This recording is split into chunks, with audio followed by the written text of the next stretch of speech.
Okay, so we are here with my Dodge Ram 2500 and we're checking the check engine light was on it, and it's an oxygen sensor code. So I've cleared the computer, so let's fire it up and see if we can get the code to reset itself.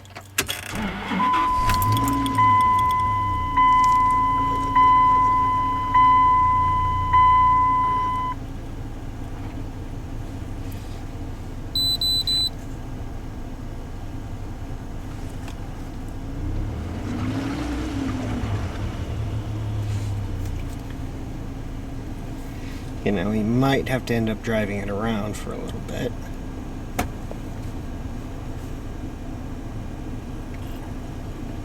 To get the code to come on.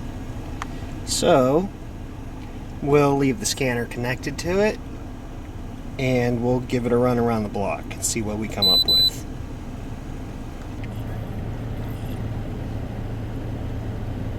Okay, so we drove it around a little bit, and our check engine light is back on again. And if we look at our scanner, we're getting a P0132, which is a generic O2 sensor code, which is bank 1 sensor 1, and that's the only code that we have. So shut it off, and now we're going to have to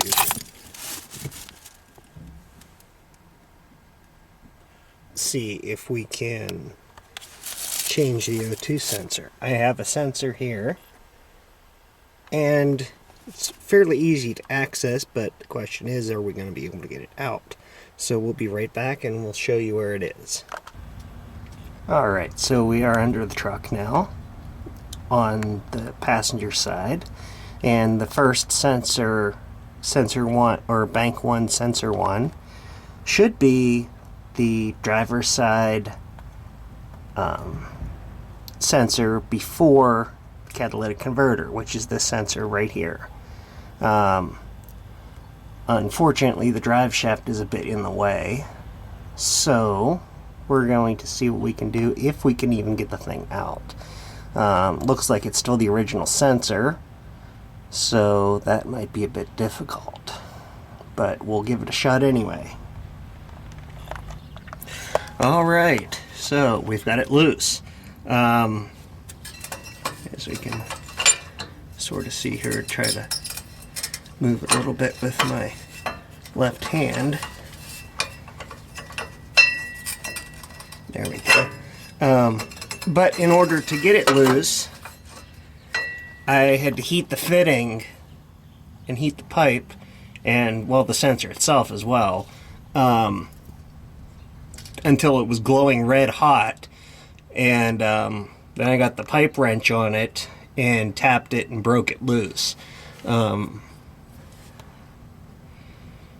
Normally you would use a specialized fitting for oxygen sensor, but to be honest, when you're removing them, there's more chance of breaking the fitting than there is actually getting the sensor loose.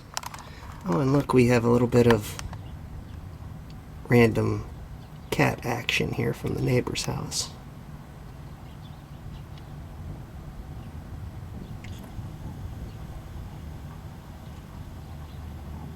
It looks like he's coming to pay a visit.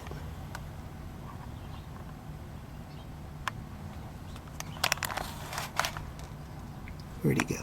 There he is.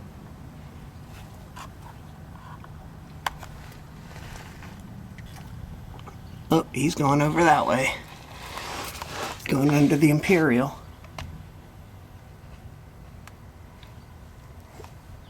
That doesn't look like he's going to come say hi.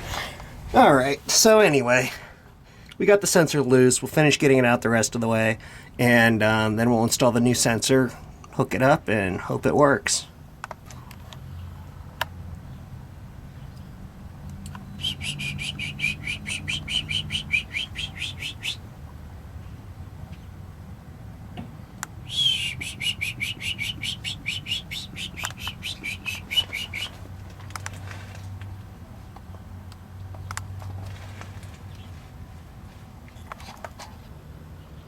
Alright, so the sensor is out, and here's our old sensor versus our new sensor. And one thing you want to do, if it does not already come like that, and this one actually does have it, and most of them probably do, is put a coating of anti-seize on the threads. But be careful to not get any anti-seize on the sensor element, or the housing of the element itself, or down at the end of the threads where it could possibly burn off and foul the sensor. So there we go. We're going to install the sensor, hook it up, do a little quick shot of it when it's installed, and go for a little test run and see how it works. Okay, so the sensor is now installed and snugly tightened, and the pigtail is connected. And you want to make sure you tuck the wire up out of the way where it's not going to come fall down on the exhaust pipe or hit the drive shaft or anything. Now the only thing I have left to do is I need to put a wire tie around this whole bundle here to keep the wire secured.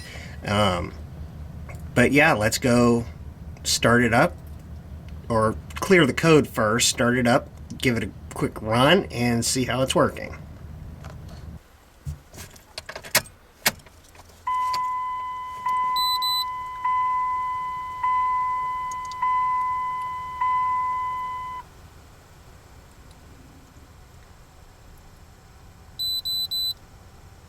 Alright, so we've got our code here, and we'll clear the code out now. Erasing, are you sure? Yes.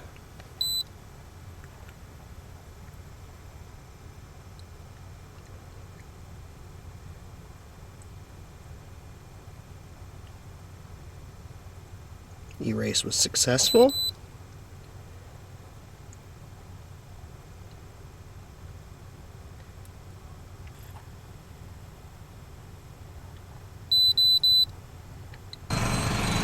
Alright, so we gave it a little run around the block. We're up to full operating temperature, and no check engine light, no codes. Runs a lot smoother now. It actually idles smooth. It actually is responsive when you step on the gas now. I was just coasting in third gear, probably about 10 miles an hour, punched the gas and spun the tires. So it's definitely running a lot better now. Fuel mileage should be a little bit better, although that's all a matter of opinion on that, because I'm not going to get much gas mileage out of a V10 anyway. But beside the point, we've completed our repair and our replacement of the Bank 1 upstream oxygen sensor. So there we have it, and thanks for watching.